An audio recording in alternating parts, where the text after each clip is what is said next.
Cici. Cici. Ikaw naman.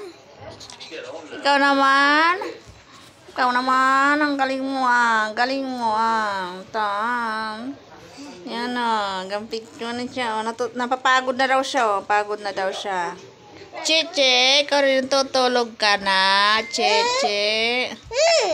Ayan o. Pagod na raw siya. Wag mo na siyang anuhin. Ano. Kahit gusto niya pahinga na. Diba? Oh. Ang basa pabuhok ni Cici. Oh. Cici. Ang galing ah. Cici ah. Kulot ang buhok niya, no? Ang ganda ng pagkakulot ang buhok niya.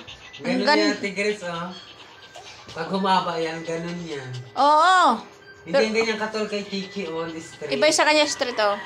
Yung sa kanya to, alam mo maganda to. Bilhan mo siya ng yung suklay na malambot. Maganda to tingnan pag mahaba ang buhok niya eh. Yung pag nahaba na siyang buhok, kaunti lang, wag masyadong putulan kasi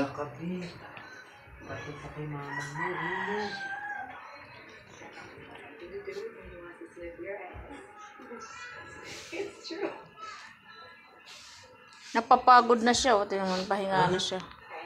Napagod siya. Oh. Akit pa naog yan siya, te. Kaya, mapapagod siya. Eh, si Kiki dyan lang. Saan siya natutulog? Sa aircon. Hala ka, may diaper lang sila. Pati yung dalawa. Si Kiki hindi ko pinapatulog sa aircon kasi nasasanay na. Tumatahol pag walang aircon. Paano yan? Kasi siyempre walang tao, sumisigaw.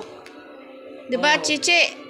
Pag walang aircon, si Kiki sana Electric pan. iiyak siya. Ha? Ngayon, sanay na siya na naman sa electric pan.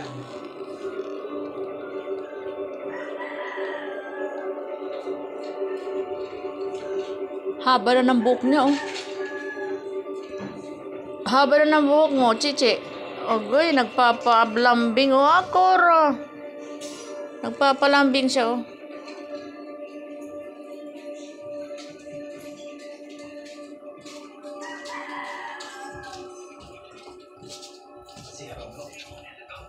Oh, talong ka na na. Tatalon na na. Tatalon na naman. Cici.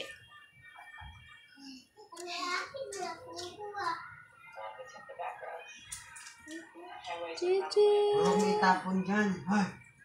Cici.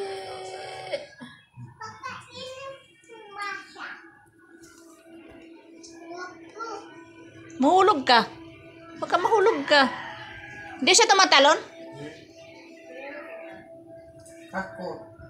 Ah, okay.